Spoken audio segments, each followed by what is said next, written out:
একে একে সব গ্রেটদের বিদায় হয়ে যাচ্ছে। নেইমার বিদায় নিলেন, ক্রিস্টিয়ানো রোনালদো বিদায় নিলেন, মদ্রিচ আগে বিদায় নিয়েছিলেন। সেই নামের তালিকায় অবশ্যই আপনি greatest of all time Lionel মেসিকে এই নামটা আপনি দেখতে চাইবেন না। আর্জেন্টিনার মেসি ভার্সেস মিশরের মেসির একটা ইন্টারেস্টিং ব্যাটল হতে যাচ্ছে রাউন্ড অফ 16-এ আতালান্তা স্টেডিয়ামে, আর্জেন্টিনা ভার্সেস ইউএসএ। আজকের ম্যাচটা ঠিক রাত 10টায় বাংলাদেশ সময় দেখবেন আপনি এই ম্যাচটা। আর্জেন্টিনা ভার্সেস ইজিপ্টের এই ম্যাচে আসলে কথা বলার আমাদের কি আছে? এই ম্যাচে কথা বলার রয়েছে যে এই ম্যাচটাতে লিওনেল স্কালোনি বেশ কিছু পরিবর্তন আনতে যাচ্ছেন। বেশ কিছু পরিবর্তন আসতে যাচ্ছে অ্যাকর্ডিং টু আর্জেন্টাইন মিডিয়া বা গাস্তন এদুল, যার সঙ্গে একটা খুব ভালো একটা সাক্ষাৎকার নিয়েছেন নাবিল খান আমাদের সহকর্মী। গাস্তন এদুল বলছেন যে এখানে লেফট ব্যাক পজিশনে বড় সড়ো একটা পরিবর্তন, হয়তো তারিয়া ফিকাকে দেখা যাচ্ছে। কিন্তু কথা হচ্ছে আর্জেন্টিনার শিবিরে কেমন আবহ চলছে। আর্জেন্টিনা যেই বিশ্ব চ্যাম্পিয়নের তকমা নিয়ে এই বিশ্বকাপ মিশনটা শুরু করেছিল, নতুন সার্ফ এক্সেল এক্সপার্ট হোয়াইট সাদা কাপড়কে করে 5 শেড পর্যন্ত সাদা। আসল হোয়াইট মানে এক্সপার্ট হোয়াইট। গ্রুপ স্টেজে দে ওয়ার ফ্লাইং হাই, কিন্তু শেষে এসে রাউন্ড অফ 32-তে মনে হয়েছিল কাবো ভের্দের সঙ্গে কোনো একটা জায়গায় তালটা কেটে যাচ্ছে বা কেটে গেছে। আর্জেন্টিনা শিবিরে ওই ধরনের কনফিডেন্স এখনও আছে, দে আর দ্য চ্যাম্পিয়ন্স। কিন্তু কথা হচ্ছে সবশেষ আর্জেন্টিনা যখন কোনো বিশ্বকাপ ম্যাচে পিছিয়ে পড়েছিল, সেটা হচ্ছে ওই সৌদি আরবের বিপক্ষে ম্যাচে। মানে পিছিয়ে পড়লে আর্জেন্টিনার জন্য একটু কাম ব্যাক করাটা কঠিন হয়ে যায়। হয়তো সমতায় কেউ তাদের সঙ্গে সমতা সূচক গোলটা করলে তারা লিডটা নিতে পারে, কিন্তু কথা হচ্ছে যদি ইজিপ্টের সঙ্গে যে কোনো মুহূর্তে যদি কোনো একটা টাইমে তারা যদি ট্রেইলিং বাহাইন্ড এরকম একটা সিচুয়েশন হয়, তখন আর্জেন্টিনা কীভাবে রিঅ্যাক্ট করে? আর্জেন্টিনার রিয়্যাক্ট করার চাইতে তারা প্রোঅ্যাক্টিভ হওয়াটা খুব বেশি জরুরি, যেটা লিওনেল স্কালোনি গত ওয়ার্ল্ড কাপে করে দেখিয়েছিলেন। যে তিনি দেখলেন যখন তার সৌদি আরবের সঙ্গে কাজ করে নাই সিস্টেমটা, তিনি প্রত্যেকটা ম্যাচে চেঞ্জ এনেছেন। এমন না যে সেটা সৌদি আরবের ম্যাচের রিয়াকশন ছিল, বরং তিনি প্রত্যেকটা ম্যাচ ভেবে, গেম সিচুয়েশন, স্কোয়াড ভেবে ভেবে তিনি পরিবর্তনগুলো করিয়েছেন। আজকে আমরা যে আবহটা শুনতে পাচ্ছি সেটা হচ্ছে লেফট সাইডে বেসিক্যালি হয়তো এনজো ফার্নান্দেজ পুরোপুরি শিফট করবেন, তার সঙ্গে লেফট সেন্ট্রাল মিডফিল্ডারে মাকালিস্তার থাকলে সেন্ট্রালি অ্যাজ এ নাম্বার 6 বা ডিস্ট্রয় রোলে আমরা বেসিক্যালি বা লিয়ান্দ্রো পারেদেসকে হয়তো দেখতে পারবো। পারেদেস কেন শুরু করেন নাই সেটার ব্যাখ্যাও কিন্তু আছে। পারেদেস শুরু করেন নাই কারণ তার একটা আসলেই ভালো ধরনের ইনজুরির সমস্যা ছিল, যে কারণে ম্যাচ ফিটনেস তিনি সেরকম ছিলেন না। ম্যাচ ফিট না থাকার কারণেই আলেক্সিস মাকালিস্তারকে সেরকম ডিপার রোলে খেলতে হয়েছে।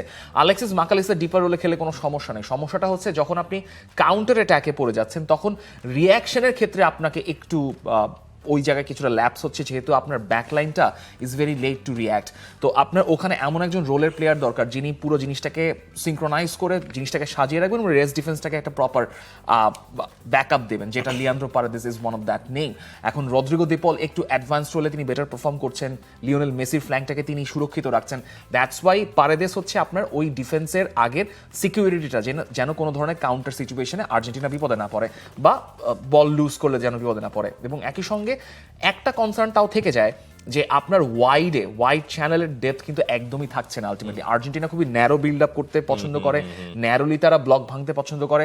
That is their strength. Argentina আজকে এই স্ট্রেংথেই খেলবে হয়তো, কিন্তু তারপরও যদি কোনো ধরনের নতুন সলিউশন খোঁজার দরকার পড়ে, সেই সলিউশনটা আর্জেন্টিনা খুঁজতে চেষ্টা করবে কিনা। যেমন যদি আপনি চিন্তা করে দেখেন, আপনার অলরেডি যদি ইজিপ্ট হচ্ছে ন্যারো ব্লকে বসে থাকে, আর ইজিপ্ট যদি ন্যারো ব্লকে বসে থাকে, তাহলে অবশ্যই আপনার ফ্ল্যাঙ্ক এরিয়াতে বা চ্যানেলে হচ্ছে দেয়ার উইল বি স্পেসেস।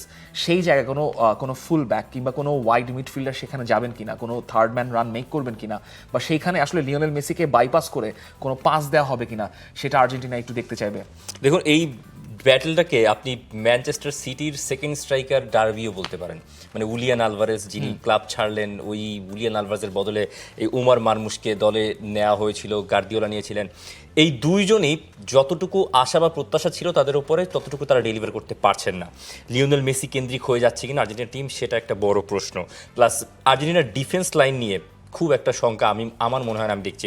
কাবো ভের্দের সঙ্গে দে ওয়ার স্পট অন। কুতিরেমেরও একেবারে হাফ লাইনের ওপরে গিয়ে ওই যখন ওদের স্ট্রাইকার বলটা রিসিভ করার চেষ্টা করছেন, তখন গিয়ে যখন প্লেয়ারটা সব থেকে বেশি ভালনারেবল, তখন গিয়ে ট্যাকেলগুলো তিনি করছেন এবং তিনি বলগুলো খুব তাড়াতাড়ি জিতে নিচ্ছেন। আর্জেন্টিনা খুব কাউন্টার প্রেসিংয়েও ভালো করেছিল কাবো ভের্দের সঙ্গে। যে দুটো গোল তারা হজম করেছে, আমার মনে হয় না যে প্রথমটা তো আনলাকি, আর পরেরটা তো কিছুই করে নাই। যে কোনো ডিফেন্স উড বি ডিফিটেড ওখানে। কাবো ভের্দের সঙ্গে ম্যাচটা একদিকে ফেলে রেখে ইজিপ্টের কথাবার্তা নিয়ে একটু আলোচনা, মানে ইজিপ্ট নিয়ে কথাবার্তা বলা উচিত।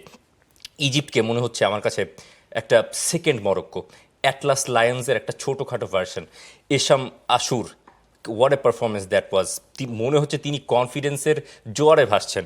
মোহাম্মদ সালাহ যেই পানেনকা পেনাল্টিটা তিনি মারলেন ওই প্রেশার সিচুয়েশনে, তিনি বলছেন এর পরে এসে যে আমি চেয়েছিলাম যে ছেলেদের একটু পেনাল্টি শুট আউটে কনফিডেন্স দেওয়ার জন্য, এখন ওখানে সব থেকে ভালো ক্যান্ডিডেট আমিই ছিলাম, তাই পানেনকা মেরে আমি বাকিদের কনফিডেন্স দিয়েছি। পানেনকা মারার পর তিনি হাসছিলেন, মানে এই ইজিপ্ট আর ওই 4 বছর আগের ইজিপ্ট বা 8 বছর আগের ইজিপ্ট এক না।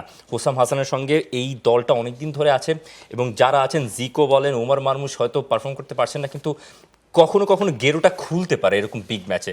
ওমর মারমুশ আপনাকে ওই লো ব্লকের পরে যখন ইন ট্রানজিশন ইজিপ্ট বল পাবে তখন আপনাকে ওই ওমর মারমুশকে ভালো করে আটকাতে হবে। কিন্তু সব কিছুর ঊর্ধ্বে গিয়ে লিওনেল মেসি এখনও 39 বছরে এসে আমার মনে হয় যে তাকে যদি আপনি দুজন মিলে মার্ক না করেন, he can score A goal at any point. মানে লিওনেল মেসি যে গোলটা দিলেন লিসান্দ্রো মার্টিনেজের ওই পাস থেকে, টাচ এবং ফিনিশ, মনে হচ্ছিল যে 4 বছর আগে বা 8 বছর আগে আপনি লিওনেল মেসিকে ওই পাসটা দিতে হয়তো দেখতেন, কিন্তু এখন লিওনেল মেসি বক্সের ভেতরে। কারণ লিওনেল স্কালোনি হয়তো জানেন যে এই দলের সবথেকে ভালো ball control plus finishing ability এই লিওনেল মেসি। লিওনেল মেসিকে আপনি কিভাবে আটকাবেন, ইজিপ্ট কিভাবে আটকাবে, সেই একটা চিন্তা তো হোসাম হাসানের অবশ্যই আছে। থাকবে। কিন্তু আপনি তাও জানেন যে লিওনেল মেসিকে আপনি আটকাতে পারবেন না। দের ভেরি রেয়ার ইনস্ট্যান্সেস যেখানে লিওনেল মেসিকে আপনি পুরোপুরি বক্স বন্দি করে রাখতে পারবেন। বোতল বন্দি তো করা সম্ভব না, বক্স বন্দি করে রাখার একটা চেষ্টা হয়তো হোসাম হাসানের ডিফেন্স লাইন করতে পারে। কিন্তু কথা হচ্ছে আর্জেন্টিনার পারফরমেন্স নিয়ে অলরেডি কথা উঠেছে। লিওনেল স্কালোনি সেখানে প্রেস কনফারেন্সে সেটা অ্যাড্রেসও করেছেন এবং লিওনেল স্কালোনি কথাবার্তা শুনে আমরা যেটা বুঝতে পারছি, লিওনেল স্কালোনি আসলে খুব একটা চিন্তিত নন এবং ক্রিটিসিজম যেগুলো এসছে সেগুলোর জবাব তিনি প্রেস কনফারেন্সে দেওয়ার চেষ্টা করছেন। বলছেন সব সময় সব দিন সব রকম একই রকম হয় না, আর্জেন্টিনার পারফরমেন্স লেভেল ঠিক আছে, 4টা ম্যাচেই জিতেছি, আমি খুশি, আর টুর্নামেন্টের শেষ দিকে এসে বিরতিও দরকার। তিনি একটা ইন্টারেস্টিং কনভারসেশন করেছেন ব্রাজিলের ম্যাচ নিয়ে। ব্রাজিলের ম্যাচ নিয়ে তার একটা ইন্টারেস্টিং টেক ছিল যে ব্রাজিলের ম্যাচটা নিয়ে আমরা এত চোটপাট করছি, আঞ্চলত্তির নাম তুলে অনেক কথাবার্তা বলছি, সেখানে তিনি বলছেন যদি এন্ড্রিকের ওই গোলটা যদি হয়ে যেত সেক্ষেত্রে আপনি যে স্কোর লাইনটা দেখছেন সেই স্কোর লাইনটা আসলে হতো না।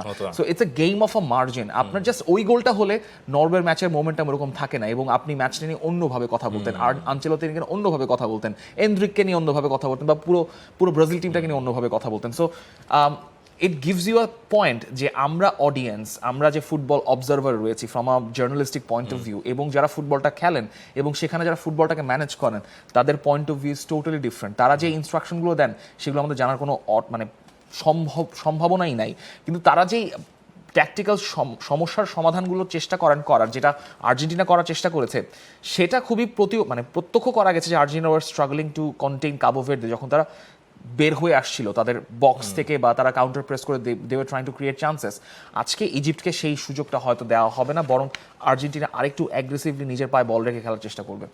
অবশ্যই আর্জেন্টিনার সম্ভাব্য একাদশটা আমরা এক নজর দেখে নিতে চাই। সেখানে হয়তো মেসির পাশের স্থানটায় লাউতারো মার্টিনেজকে আজ আর্জেন্টাইন ভক্তরা দেখতে পাবেন না। আলভারেজ স্টার্ট করবেন 4-4-2 ফরমেশন, মোটামুটি সেট, হয়তো মিডফিল্ড লাইনটাও এরকমই দাঁড়াবে আমরা আশঙ্কা করছি। আর আর্জেন্টাইন গণমাধ্যমের খবর, মিশরের কোচ হোসাম হাসান বলছেন যে এই দায়িত্বটা মিশরের কাঁধে, শুধু মিশরের না পুরো আরব জাতির এবং আফ্রিকার।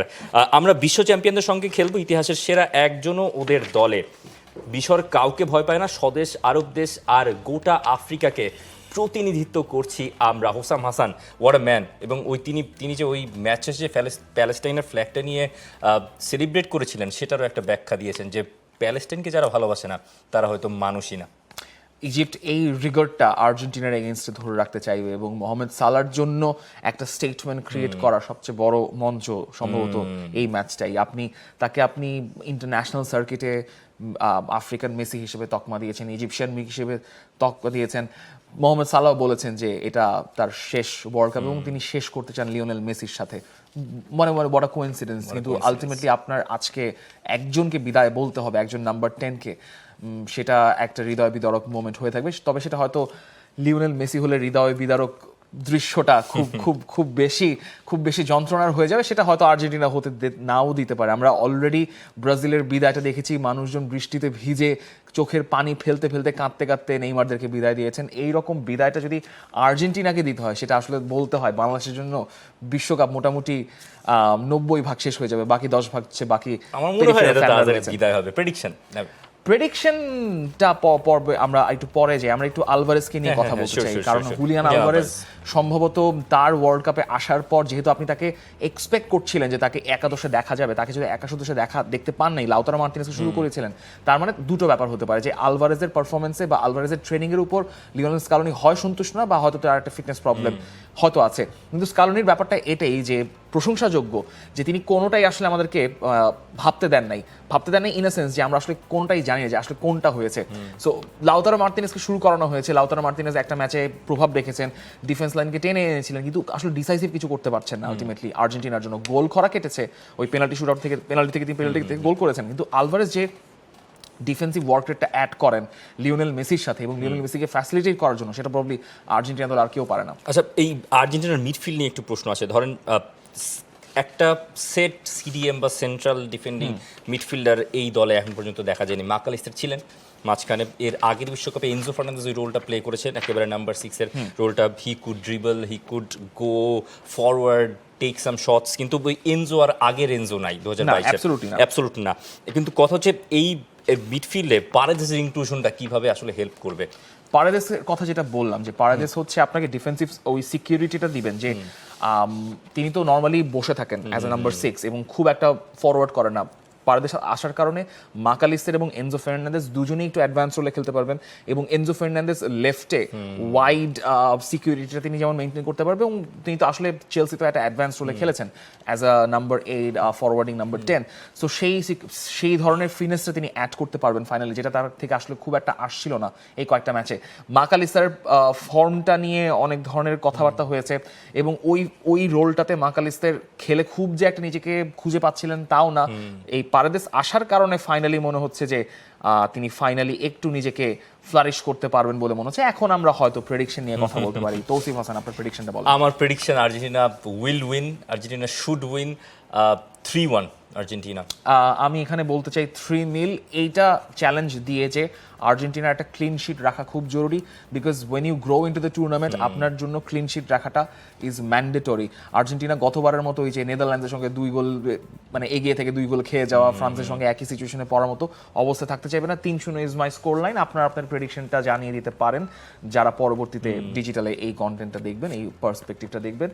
For more updates, subscribe to our YouTube channel and click on the bell icon. Follow us on Facebook and Instagram. Download T-Sports app to enjoy exciting games and highlights. Visit tsports.com.